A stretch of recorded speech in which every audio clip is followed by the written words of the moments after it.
Hello, everybody.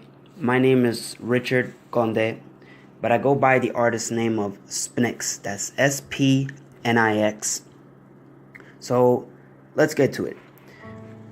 Inktober. It's an amazing time. It's an amazing month for artists, and I'm honestly really pleased that there's such a big event in the community of artists, which we can all kind of learn from each other, mingle, and expose each other and ourselves in our artwork, which, in my opinion, doesn't get enough credit and attention as it should be. So, my dream is to not just have one month where it's a craze of art, but something where year round or just multiple times throughout the year, art is a bigger thing. And not just for people who are in the community, just people all over the world can start seeing art as a bigger needed thing in our society, which it is. It's a very needed thing. But let's get off to the topic. So let's start off with understanding what Inktober even is. As many of you may know, Inktober was founded by artist Jake Parker. And Jake himself stated that I created Inktober in 2009 as a challenge to improve my inking skills and develop positive drawing habits. It has since grown into a worldwide endeavor with thousands of artists taking on the challenge every year. It was meant as an individual pursuit to better your art, basically.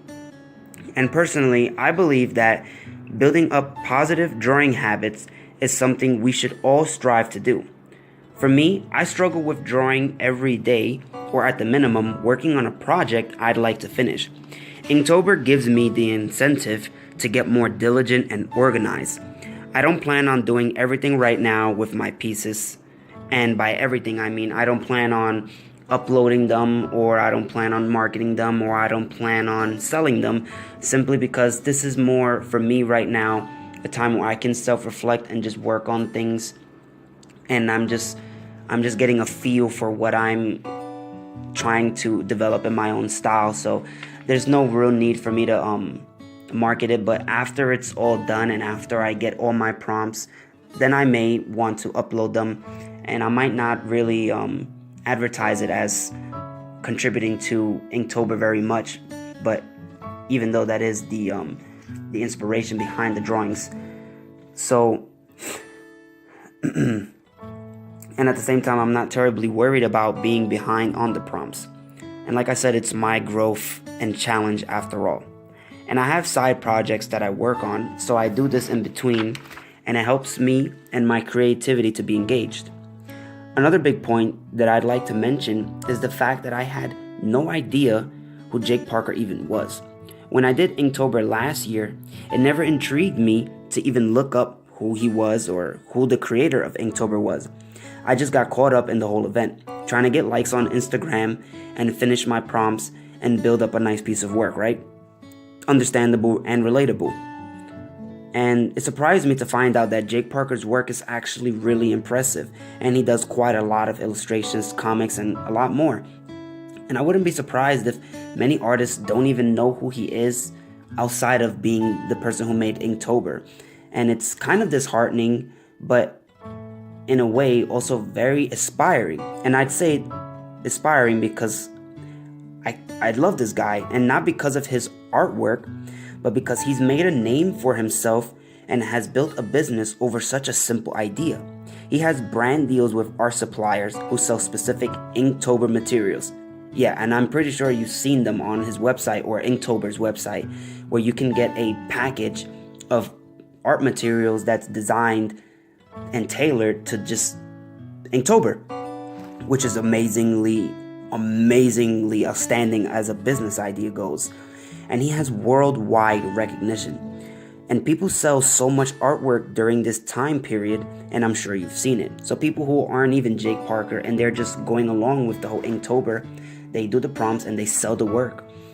So it's a great time for exposure on social media platforms and YouTube. Honestly, why I'm doing this video right now. But Inktober can also have a negative side. The daily prompts are actually quite time consuming, and it can often make you feel anxious or almost like you're letting yourself and others down. There's a video called What You Should Know About Inktober But No One Will Tell You by M.D. Campbell. And he covers a lot of points that I'm going over about Inktober in great detail.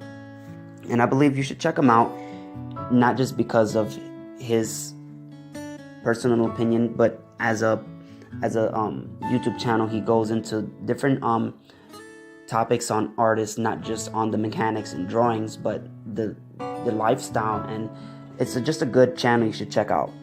So what should you take away about this whole video, or about Inktober in general? What's the point I'm trying to make here? Well, the point or the takeaway is that Inktober was made up by one guy. Just made up. He just did it for himself. And it was just for him to do what he needed to do for his artwork. And now it's become this crazy big event. And it's as real of an event as Halloween or Christmas. So it's essentially just all in our heads. And we make these events real. And we give them value and attention. And it's really amazing because you can use this event as a tool for self-growth. So ask yourself, what can Inktober do for you? Do you have any artistic struggles? For example, drawing faces or hands or landscapes? Or is there anything else that you want to improve on?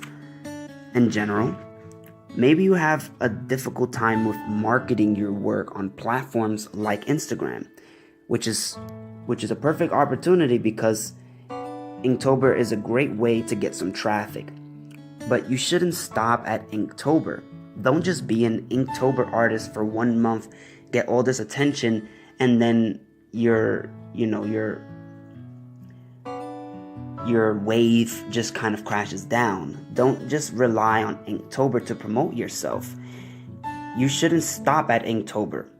People do prompts all the time, and they may not be as popular as Inktober, but it's still a way to market yourself to those who do follow a different community.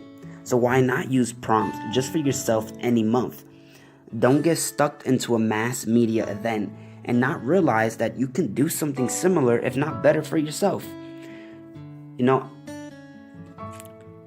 it takes effort.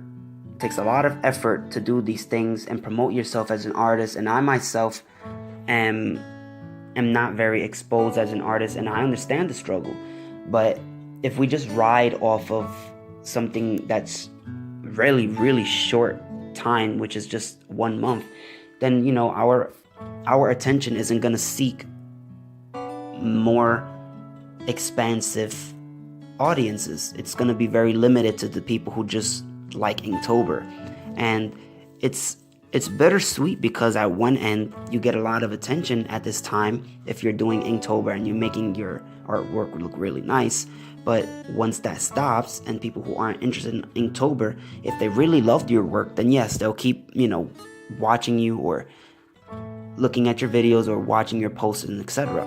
But if they're not really interested in any artwork outside of Inktober, you'll kind of just crash and burn with that audience. So use this knowledge to realize that this audience is limited.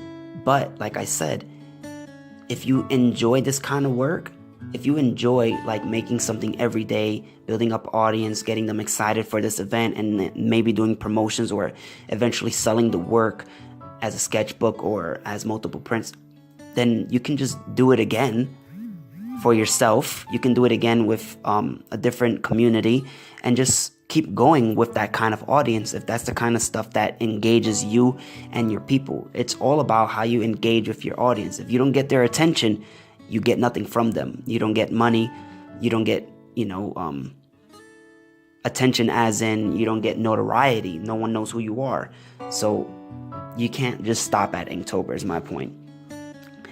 And the best way to do anything is simply by starting to do it.